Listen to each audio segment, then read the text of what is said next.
বন্ধুরা, আমি দুই ভাইয়ের একটি বউ। সম্পূর্ণ ঘটনাটি জানার পরে আপনারাও অবাক হয়ে যাবেন। তবে তার আগে আপনাদের কাছে অনুরোধ, দয়া করে আমাদের চ্যানেলটিকে লাইক, শেয়ার এবং সাবস্ক্রাইব করুন। বন্ধুরা, এটি রামপুরের একটি সত্য ঘটনা। আমার নাম রিমা। আমি আমার মা বাবার সঙ্গে একটি ছোট গ্রামে থাকতাম। আমার শৈশব ছিল ভয়ঙ্কর এক স্বপ্নের মতো। ভাগ্য আমার সাথে এমন খেলা খেলেছিল যে আমি জীবনে অনেকটা এগিয়ে যাওয়ার পরও সেই অতীতকে ভুলতে পারিনি। আমার মা বাবা কখনো চাননি আমার জীবন নষ্ট হয়ে যাক ও আমি নিজের বাড়িতেই বন্দী হয়ে থাকি। তাই মা আমাকে সবার থেকে লুকিয়ে পিসির বাড়ি পাঠিয়ে দিয়েছিলেন। তাদের কোনো সন্তান না থাকায় পিসি এবং পিসেমশাই আমাকে নিজের সন্তানের থেকেও বেশি ভালোবাসতেন। তারা আমাকে পড়াশোনা করিয়ে নিজের পায়ে দাঁড় করান। আমি শহরের একটি কোম্পানিতে চাকরি করতাম। মানুষের সঙ্গে বেশি মেলামেশা আমার পছন্দ ছিল না। সকালে কাজের জন্য বের হতাম আর সন্ধ্যায় বাড়ি ফিরতাম। বাড়ি ফিরে পিসি আমার জন্য চা বানাতেন। আমাদের চা খেতে খেতে পিসি মশাইয়ের অফিস থেকে ফেরার সময় হয়ে যেত। তিনি প্রতিদিন আমার জন্য কিছু না কিছু নিয়ে আসতেন, কিন্তু অতীতের কথা মনে পড়তেই আমার পায়ের তলার মাটি সরে যেত। তবে পিসি মশাইয়ের ভালোবাসা আমাকে আমার অতীত ভুলে যেতে বাধ্য করেছিল। আমি জীবনে ধীরে ধীরে এগিয়ে যেতে শুরু করলাম। একদিন আমাদের কোম্পানিতে নতুন ম্যানেজার এলেন। তিনি খুবই হ্যান্ডসাম ও স্মার্ট। একদিন একটি কাজের জন্য আমাকে ম্যানেজারের কেবিনে যেতে হলো। আমি দরজায় টোকা দিতে তিনি বললেন, কে? ভিতরে আসুন প্লিজ। আমি ঘাবড়ে গিয়ে বললাম, স্যার, আমার নাম রিমা।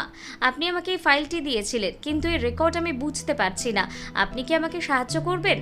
তিনি বললেন, অবশ্যই, আমি আপনাকে সবকিছু বুঝিয়ে দিচ্ছি। তিনি ফাইল দেখে আমাকে কাজ বুঝিয়ে দিতে লাগলেন, কিন্তু আমার চোখ তার ওপর থেকে সরছিল না। তিনি সত্যি খুবই হ্যান্ডসাম। হঠাৎ তিনি আমাকে বললেন, হ্যালো রিমা, আপনি কার ভাবনায় ডুবে আছেন?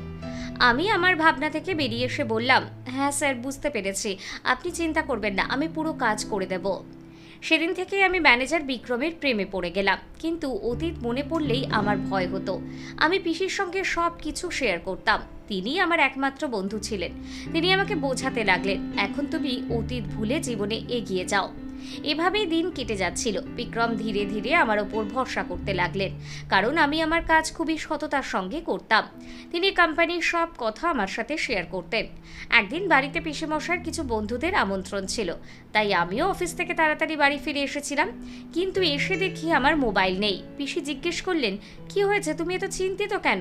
তাকে বললাম যে আমার মোবাইলটা খুঁজে পাচ্ছি না। তিনি বললেন, কল করে দেখে নাও। আমি বাড়ির নাম্বার থেকে কল করতে কেউ কল রিসিভ করলো। কণ্ঠস্বর শুনে আমার মন খুশিতে ভরে উঠল। আমি বললাম, স্যার আপনি? বিক্রম জানালেন, আমি তাড়াহুড়োয় তার কেবিনেই মোবাইলটা ফেলে এসেছিলাম। তিনি বললেন, আমি তোমার মোবাইল নিজের কাছে রেখে দিয়েছি, তুমি কাল নিয়ে যেও।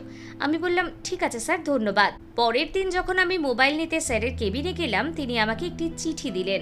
এটা দেখে আমি ঘাবড়ে গেলাম। কিছু না বলেই তাড়াতাড়ি কেবিন থেকে বেরিয়ে এলাম। বাইরে এসে ভাবতে লাগলাম, এই চিঠিতে কি থাকতে পারে। সন্ধ্যা হলে অফিস থেকে বাড়ি ফিরে নিজের ঘরে গিয়ে সেই চিঠি পড়লাম। চিঠি পড়ে আমার হাত পা ঠান্ডা হয়ে গেল। চিঠিতে বিক্রম তার ভালোবাসার প্রকাশ করেছিলেন। একদিকে আমি খুশি ছিলাম, অন্যদিকে অতীতের ভয় আমাকে গ্রাস করছিল।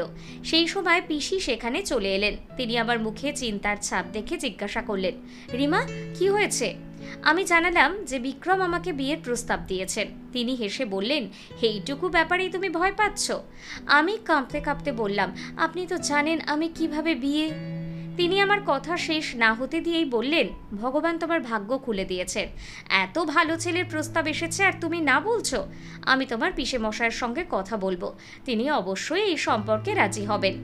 কিছুদিন পর বিক্রম আমাদের বাড়িতে এলেন। তিনি নিজেই পিসেমশাইকে আমাদের বিয়ের কথা বললেন, আমি খুবই লজ্জিত যে আমাকে নিজেই নিজের বিয়ের কথা বলতে আসতে হয়েছে, কিন্তু আমি বাধ্য, কারণ আমার মা বাবা এখানে থাকেন না।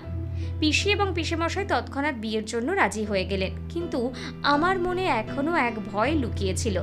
বাড়িতে বিয়ের সানাই বাজছিল।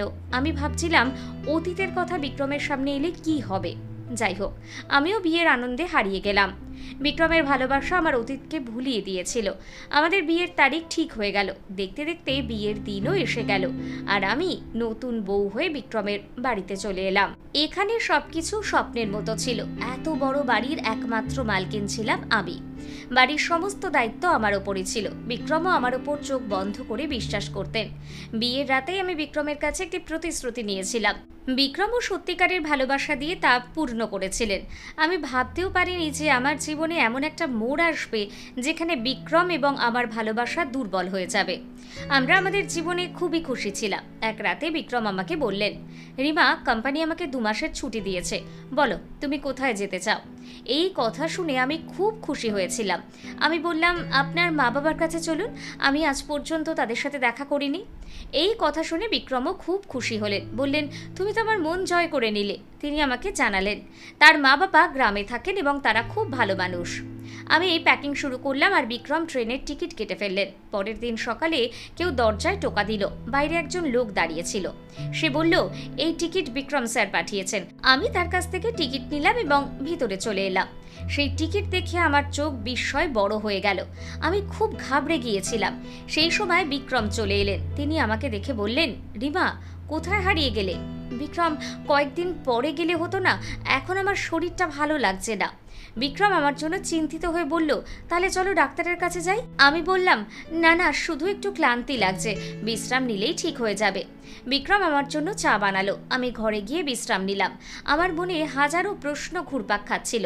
আমি পিসির নাম্বার ডায়াল করলাম, কিন্তু ফোন লাগলো না। ভাবছিলাম এখন আমি বিক্রমকে কিভাবে বোঝাবো। আমি তো তাকে বলেছিলাম যে আমি তার মা বাবার সাথে দেখা করতে চাই। তারপর ভাবলাম, হতে পারে আমি যা ভাবছি সেই সব কিছুই হবে না, সবটাই আমার মনের ভুল। তাই যাওয়ার জন্য প্যাকিং শুরু করলাম। বিক্রম খুব খুশি থাকলেও আমার মনটা অশান্ত ছিল। এই যাত্রা আমাকে কোন গন্তব্যে নিয়ে যাবে আমি জানতাম না। ট্রেন থামলে আমরা নামলাম। আমার চোখের সামনে অন্ধকার নেমে এলো, মাথা ঘুরতে লাগলো।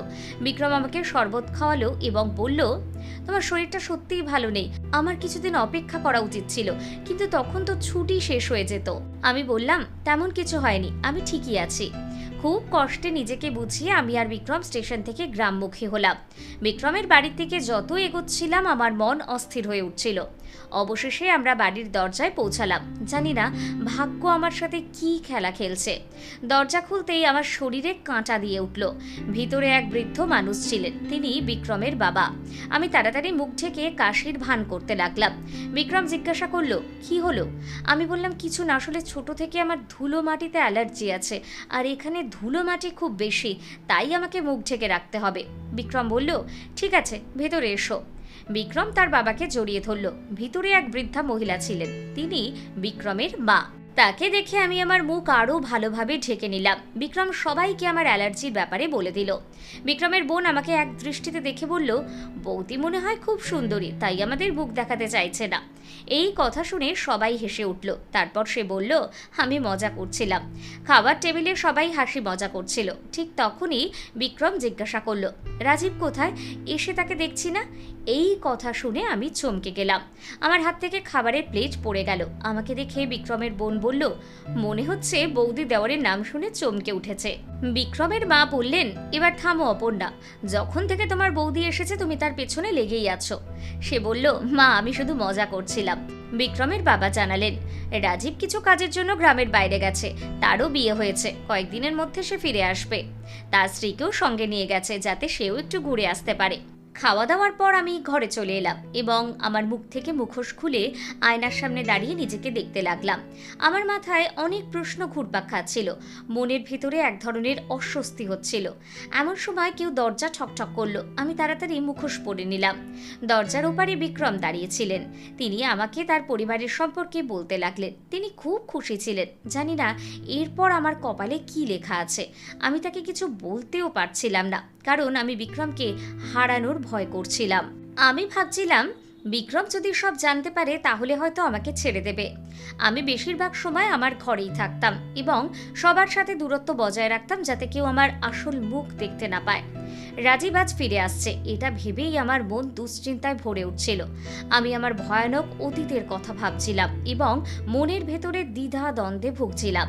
কিন্তু যখন থেকে আমি এই বাড়িতে এসেছি, বিক্রমের বোনের আচরণ আমার খুব অদ্ভুত লাগছিল। সে সবসময় আমাকে কিছু না কিছু বলে এবং তারপর মজা করার অজুহাত দেয়। যখন রাজীবের আসার সময় হলো, আমি জ্বরের অজুহাত দেখিয়ে কম্বলের নিচে শুয়ে পড়লাম। সবাই খুব খুশি ছিল। রাজীব এবং তার স্ত্রী বাড়ি চলে এসেছিল। সে সবার সাথে দেখা করলো। বিক্রম তাকে আমার সম্পর্কে জানালো।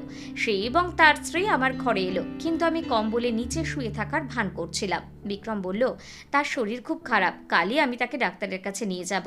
রাজীব বলল, কোনো সমস্যা নেই, বৌদিকে বিশ্রাম নিতে দাও, আমরা পরে বৌদির সাথে দেখা করব। যেমন করেই হোক আমি আমার মুখে মুখোশ পরে এখানে থাকছিলাম, কিন্তু রাজীবের সামনে আসতে আমার খুব ভয় লাগছিল। যখন সে বাড়িতে থাকতো না তখন আমি মুখ ঢেকে সবার সাথে থাকতাম, কিন্তু তার বাড়ি ফিরে আসার আগেই আমি আমার ঘরে চলে যেতাম। একদিন আমি ঘরে বসে আমার জীবনের ভয়াবহ অতীতের কথা ভাবছিলাম, এবং অন্যদিকে ভাবছিলাম রাজীবের স্ত্রী কত সুন্দরী এবং তার স্বভাবও কত ভালো। হঠাৎ আমার ননদ আমার ঘরে এলো। আমি তাড়াতাড়ি মুখ ঢাকলাম এবং কাশতে লাগলাম। সে বলল, তোমার কি ভয় হয় যে রাজীবের স্ত্রী তোমার চেয়ে বেশি সুন্দরী? তাই হয়তো তুমি তোমার মুখ দেখাও না। জানি না কেন সে সবসময় এমনভাবে কথা বলে এবং পরে মজা করার অজুহাত দেয়। আমি বললাম, না এমন কিছু নয়, কয়েকদিনের মধ্যে আমার ওষুধের কোর্স শেষ হয়ে যাবে এবং অ্যালার্জি সেরে যাবে, তারপর আমি মুখ ঢাকা বন্ধ করে দেব। আপাতত আমি তাকে এই কথা বলে এড়িয়ে গেলাম, কিন্তু তার কথাগুলো আমাকে চিন্তায় ফেলে দিল। আমি ভাবছিলাম সে কি আমার সত্যিটা জেনে গেছে। এমন সময় বিক্রম চলে এলো এবং আমাকে জিজ্ঞাসা করলো, তোমার শরীর এখন কেমন আছে? আমি বললাম, এখন তো ভালো লাগছে। সে আমাকে খুব ভালোবাসতো, তাই আমার সব কথা চোখ বন্ধ করে বিশ্বাস করত। একদিন বিক্রম বলল, রাজীব আমার উপর অভিযোগ করছে, বলছে তুমি খুব অদ্ভুত, এখনো পর্যন্ত তোমার স্ত্রীকে নিজের ভাইয়ের সাথে দেখা করাওনি। তার এই কথা শুনে আমি আরও বেশি ভয় পেয়ে গেলাম। পিসির নাম্বার ডায়াল করলাম, কিন্তু নাম্বার লাগলো না। আমি খুব চিন্তিত ছিলাম। অতীত এভাবে হঠাৎ করে সামনে চলে আসায় কি করব বুঝতে পারছিলাম না। আমি বাড়ির সবার কাছ থেকে লুকিয়ে লুকিয়ে থাকছিলাম। জানি না ভাগ্য কেন আমাকে আবার এই বাড়িতে এনে দাঁড় করিয়েছে।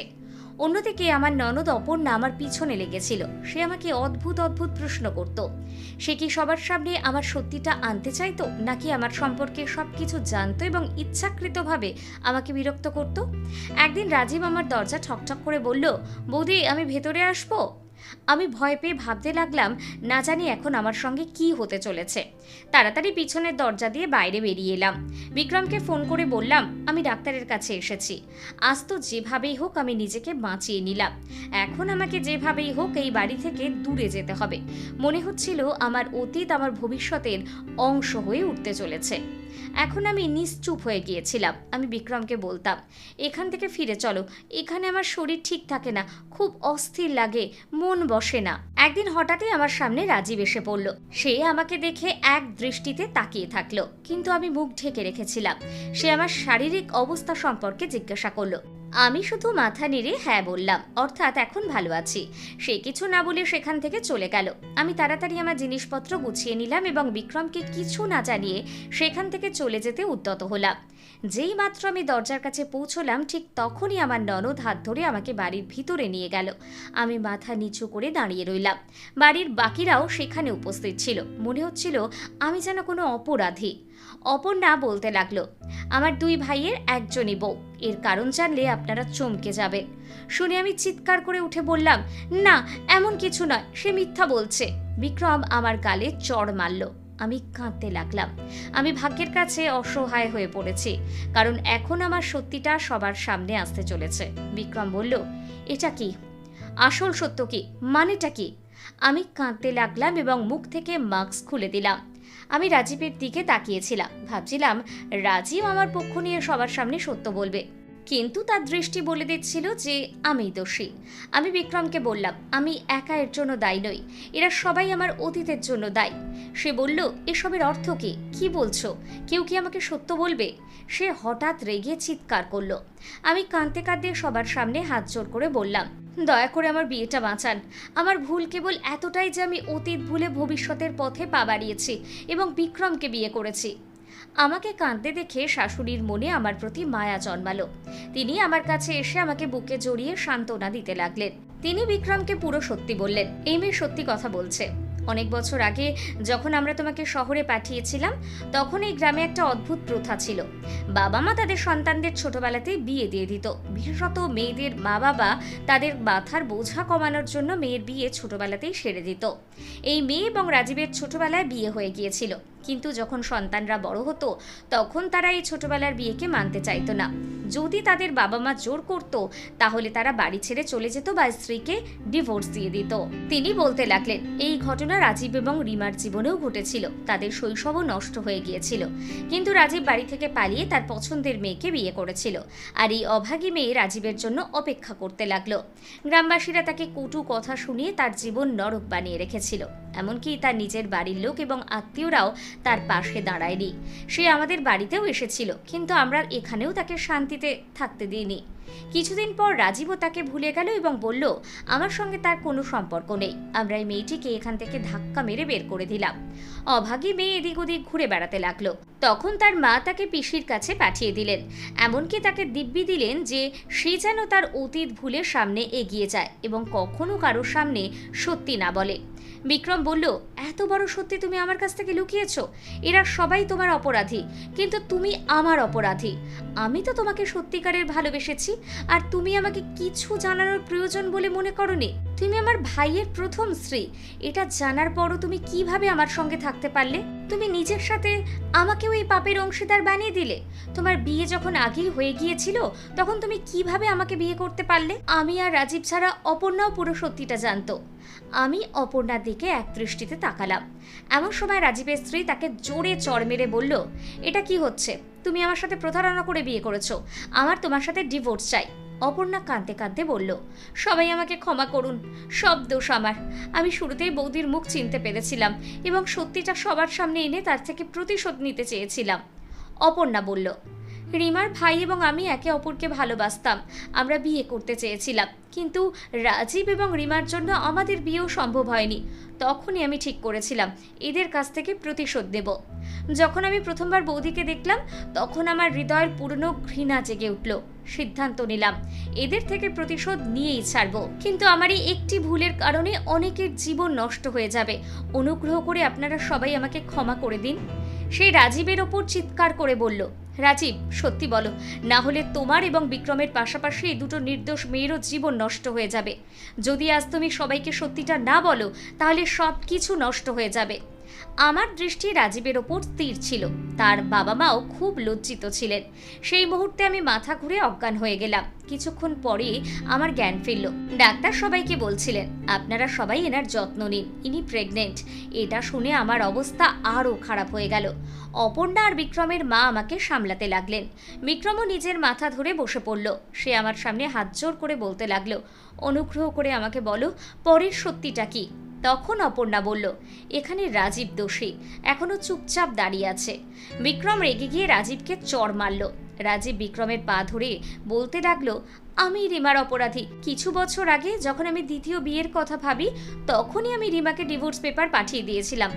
এখন সে আর আমার স্ত্রী নয়, আপনার স্ত্রী, আর এই সন্তানও আপনারই। ভাগ্য শুধু আমাদের সঙ্গে খেলা খেলেছে।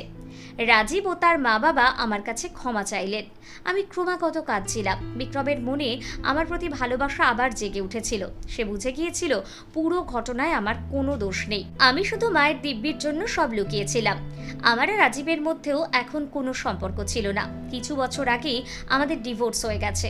আমি সবাইকে ক্ষমা করে নিজের মন পরিষ্কার করে নিলাম। রাজীব তার স্ত্রীর কাছেও ক্ষমা চাইল এবং সে তাকে ক্ষমা করে দিল। কয়েক মাস পর আমরা সবাই শহরে চলে এলাম। আমি কন্যা সন্তানের জন্ম দিই এবং রাজীবের বাড়িতেও একটি পুত্র সন্তান জন্ম নেয়। বিক্রমের বাবা মাও তাদের ভুলের জন্য খুবই অনুতপ্ত ছিলেন। তাই তারা ঠিক করেছিলেন যে নাতি নাতনিকে শিক্ষিত করবেন এবং তাদের গ্রাম্য রীতিনীতি থেকে দূরে রাখবেন। যতটা সম্ভব তারা গ্রামের এই রীতি শেষ করে দেবেন, যাতে আগামী প্রজন্মের জীবন নষ্ট না হয়। এবং ঠিক তাই হলো। বিক্রম গ্রামে গিয়ে সবাইকে বোঝালো এবং এই প্রথাকে শেষ করে দিল। সে গ্রামবাসীদের চিন্তাধারা বদলে তাদের সন্তানদের পড়াশোনায় মনোযোগ দিতে বলল। আমাদের সন্তানরা বড় হলে তাদের বিদেশে পড়াশোনা করতে পাঠিয়ে দিলাম। পুরনো এবং কুসংস্কারপূর্ণ রীতিনীতি মানুষের জীবনকে নষ্ট করে দেয়। আমরা আমাদের অতীতকে ভুলতে চাইলেও একদিন তা আমাদের সামনে এসে দাঁড়ায়, কিন্তু ভাগ্যের লেখা কেউ বদলাতে পারে না। বন্ধুরা, যদি এই ঘটনাটি ভালো লেগে থাকে তবে আমাদের চ্যানেলটিকে সাবস্ক্রাইব করবেন এবং ভিডিওটিতে লাইক দিতে ভুলবেন না। আগামী দিন আরও একটি নতুন এবং আকর্ষণীয় সত্য ঘটনা নিয়ে ফিরে আসব। ধন্যবাদ। জয় হিন্দ, জয় ভারত।